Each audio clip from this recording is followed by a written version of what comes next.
Money. Money, money, money. I'd like to share with you my personal journey on how I changed my mindset so that I'm able to make lots of money in a short amount of time. I just did that recently. I made $40,000 in the period of about 8 to 10 weeks. And what happened was that I got some really challenging news. I got back taxes for about $40,000. And this was just felt initially very overwhelming.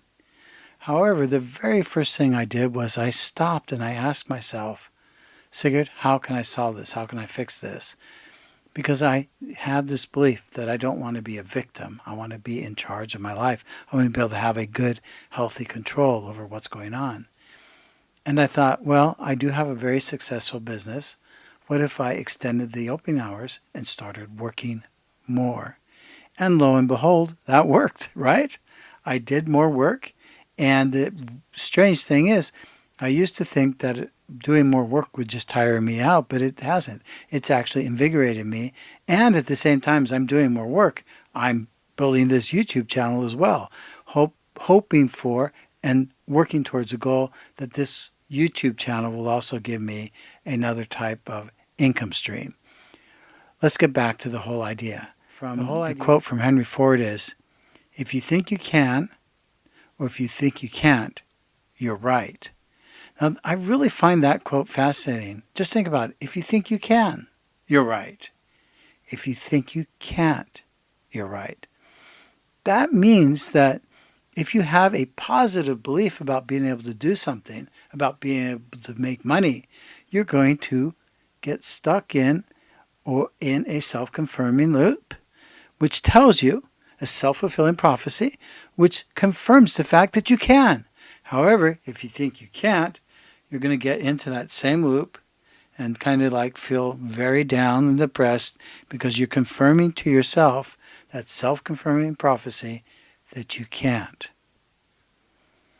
Take a moment and think about what you think you can and what you think you can't, because I'm going to come back to that through this presentation, or I guess this sort of like presentation podcast sort of way I'm creating the video. Is, like I said, I'm not going to follow a script, but I do have some PowerPoints that I'm following, so you'll just see me move down a little bit here.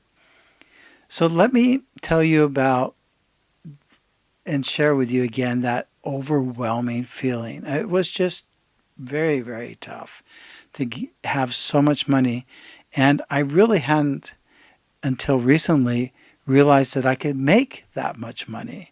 I'd always been limiting myself, and I'm going to tell you exactly how I did that, how I limited myself in just a minute. And as I share my story, you might find out how you're limiting yourself as well. Let's take a look at some of the other things that are coming into this talk as I'm explaining this to you. So, when I grew up in a little suburb just outside of Seattle. My father was a merchant marine, and he was constantly getting laid off. It was quite typical during the 70s that it was hard for him to get work. And we quite often struggled with having enough money to buy food. I can't ever remember actually going hungry. My mother was really quite good at stretching things out. We also experienced our electricity being shut off because we didn't have money to pay the electrical bills. And it was just a struggle all the time. I can remember one time my mother's driving the car and she says, Sigurd, just fish around in my purse. And there I pulled out a $20 bill. And she said, great, let's go get hamburgers. Today I'm a little bit shocked by that. But she just was not thinking in terms of how to keep money for the long term. She was thinking of it more in terms of, I got it now, I better use it, and I'm going to use it on the people I love, my kids, which I can't blame her for. But that did install this mindset that money is a constant struggle. And if you have money, you need to use it right away, especially on someone you love. And so this has been my limiting mindset for many, many years now, where I've always thought, well, if I have money, I want to get something nice for my kids or for my family, and not really prioritize saving it or building it or using it for anything meaningful, except, of course, it is meaningful to treat your kids. But, maybe it might have been more meaningful if I had used that money to pay for college tuition or take them on a really eventful and nice vacation. And that's the thing. We human beings are always constantly drawn between a short-term desire and a long-term out into the future. One of the reasons we find that so hard is that when we start focusing on the future, it's a little bit uncertain. What if I die before I get to use the money? Well, when you're dead, depending upon your beliefs, that's not going to be your main thing you're going to be thinking about. You'll be happy if you're existing in another plane of existence, if you're in heaven, for instance, that your kids can inherit that money that you were saving for your old age.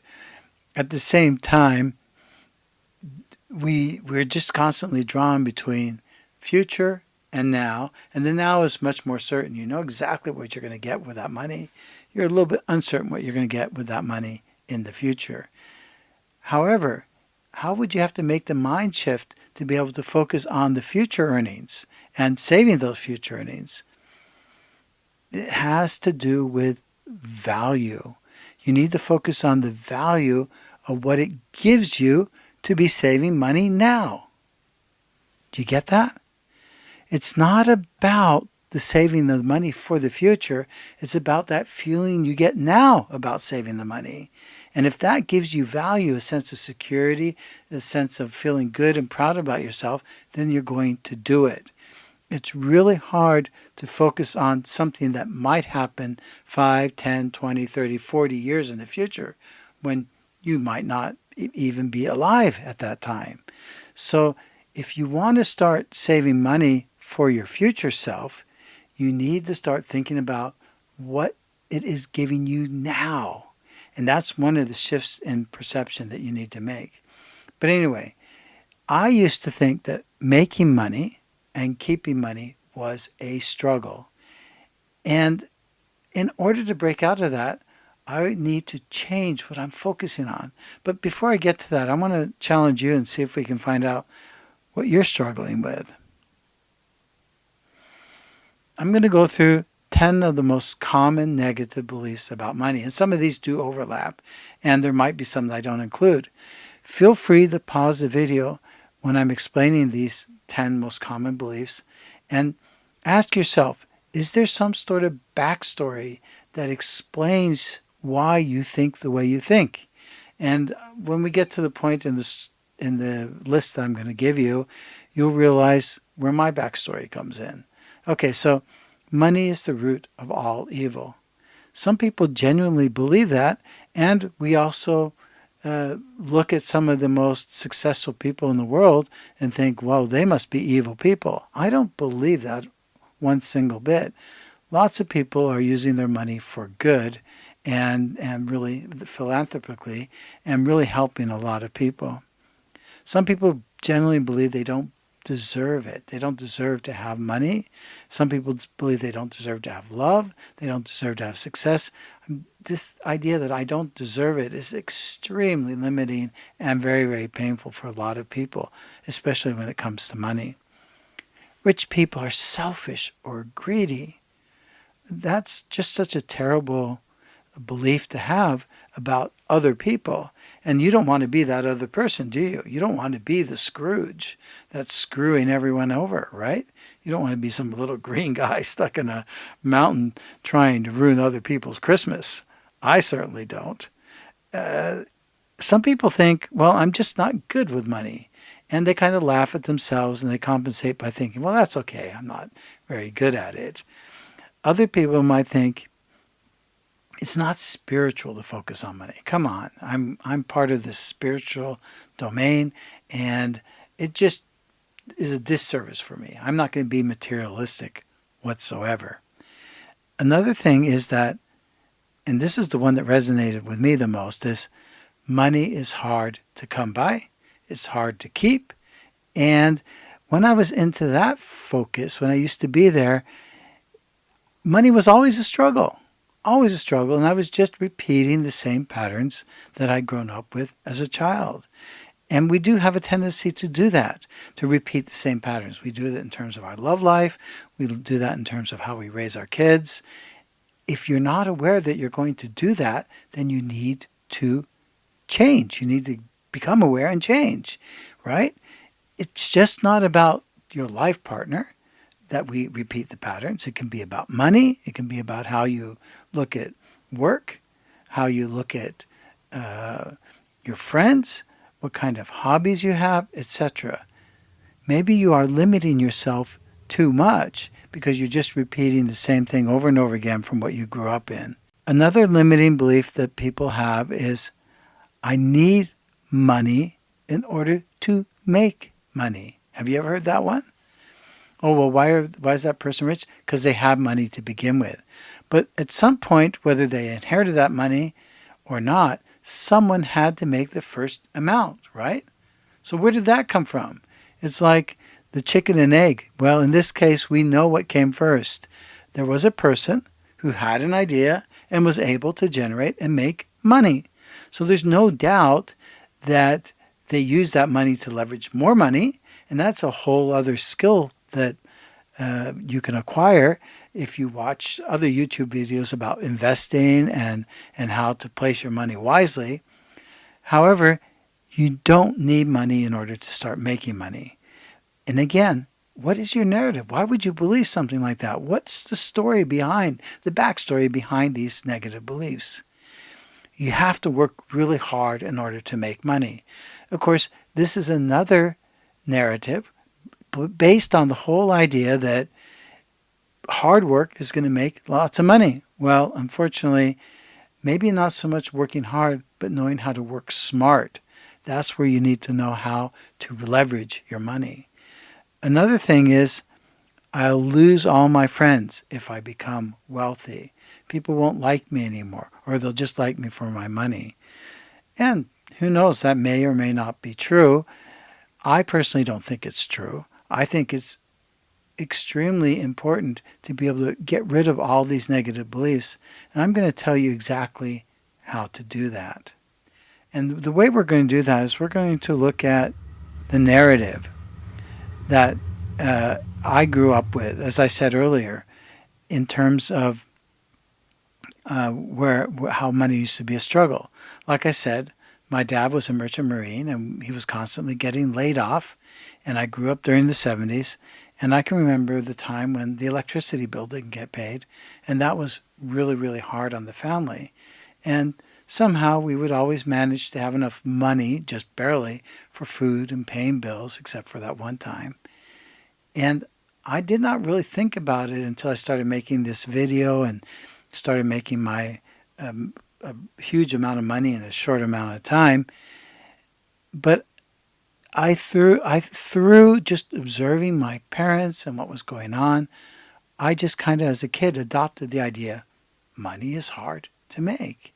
And for me, it was normal to think that it's always a struggle to have money, to make money, to keep money. And what we need to focus on then is how you are rationalizing or justifying for yourself why money is not important, right? So if you have a negative belief about money, then you're going to want to ask yourself, well, why is money not important to me? And you want to feel good about yourself, so something else has to be important for you. Well, for me, learning was more important to me than money. I used to think that, okay, it was okay if I didn't make money, because at least I learned something. And I would use that as a justification, a rationalization as to why I wasn't charging for my services or why I wasn't being more mindful about my time and who I was spending meetings with. It was just a vicious a vicious cycle of just constantly focusing on, well, I learned something. Yeah, I learned something. And my wallet and my bank account were empty. That's how I was able to maintain this self-fulfilling prophecy of still being able to feel pretty okay with myself, but feeling really shitty about myself when it comes to money and the ability to generate and make money. And in our society, since we emphasize money, it's okay to break out of that negative loop and really start valuing yourself and your time. Because if you don't do that, who else is going to do it? And why should you be stuck in a negative rationalization? What do you think your rationalization is? What do you say to yourself when you should have been charging for your time or you should have been compensated for money? Is it just a negative belief? Or do you shift your focus from the negative belief to some sort of rationalization like I used to do? Now, the interesting thing is that in order to change this, I had to change what I was focusing on, right? So, like I said earlier, I don't want to be a victim. I want to be someone in charge. When I first got this huge tax bill, I decided I was not going to let anyone put me into a negative mindset. So I'd say, it's no problem, because it would be worse if I couldn't make the money. Do you see? So I changed my mindset. I can do this. I can make that money. I felt empowered because I changed my focus to, I can do this. I can make that money and pay it off. At the same time as I changed my mindset, I realized that they were not mutually but what would the word be? They're not mutually unexclusive. Exclusive. What is the word I'm looking for? I said it earlier and I kind of lost the word. But they're not in opposition to each other. I can still make money and still learn at the same time. Isn't that fantastic? And if I can just continue doing that, which I will, then I can continue generating lots and lots of money. Do you see the point? If you refocus your narrative. So when I'm a little kid and I'm sitting there and I'm watching my parents struggle with money, I could have just as easily thought, well, I'm never going to do that. I'm not going to struggle with money. I'm going to realize that money is something I can learn to make and have that focus as a child. And if I could do that, then I could start realizing that I can take control. And there were lots of things that I took control over as a kid, which allowed me to have the right kind of focus. For instance, unfortunately, my dad was an alcoholic, and I decided I was never going to drink. And I was not traumatized in the sense that there was a lot of violence or anything like that. I just thought he looked really silly and stupid when he was drunk. So I decided that's not for me. The whole idea is that I took control in that situation. So if I had been more aware about money and just really absorbed the pain that my parents were in, then I could have taken control then too. And since I can't go back in time, I need to start doing it now. I have taken control over my economic situation, both my present, my past, and my future. In terms of the past, I can't change it, but I can choose how I'm going to focus on it. So for instance, when as a child, I could have thought, as I see my parents struggling all the time, I'm going to get an education, which I did, which will allow me to have a steady stream of good money and intellect. And then, because I haven't been so aware of how to manage that money, I have decided, well, now I'm good at managing money. And that also shows because I've actually developed a nice, comfortable stock portfolio, blah, blah, blah, stock portfolio after a while, which is saving for my future self. That's why I know that when you're saving for your future self, it can't be about the future. It has to be about how it's making you feel now, right? Remember I told you that earlier in the video. So we're starting to see that my narrative has changed in terms of what I'm focusing on, and my beliefs have changed. So you do not need to continue repeating the same mistakes that your parents did. The next step then is to ask yourself, what are your beliefs? And how are you stopping yourself from continuing? And what would happen if you started changing your narrative about yourself? Just a quick reminder. Do you remember the first time you made money? Your first paycheck? I can remember that. I can remember it both in terms of when I made a paycheck working at a movie theater, and before then actually doing a paper route. And that felt so good. That's a very empowering feeling to take and bring into your life. Just realize that you are making money now. Just realize that you have made money in the past, and be proud of that, because that starts to also help you change your whole attitudes and get rid of this negative thought that money is evil. As a matter of fact, I've realized that money can really be helpful. I've actually helped people with their school tuition be able to continue through an education where if I hadn't stepped in, they wouldn't have been able to continue getting their education. I've also helped people who are very sick and need medical attention, where I've donated money directly to them. That's the beauty of the internet. You can hook up with someone who's a little bit less fortunate than yourself, and then you can really realize how much money is of value, because it can really and literally mean the difference between saving someone's life or helping a family out of poverty through education. That is just such a powerful and good feeling. It's also a good feeling to be able to think that eventually, at least in my situation, I'm going to have enough money where I can really treat my family to some really nice experiences and give my kids some good value in the future when I have made even more money. And it's okay. It's good to make money, isn't it? So just take a moment and think about what you could do with money in your life, how you could actually help someone and lift someone up. So if you struggle with money, just to recapitulate, if you struggle with money, what is the story you're telling yourself which is confirming that belief, that negative belief that you're stuck in, right? That negative belief. And I want you to challenge yourself by rewriting the narrative. And rewriting the narrative has two things. One, it's where you're focusing, and the meaning of money.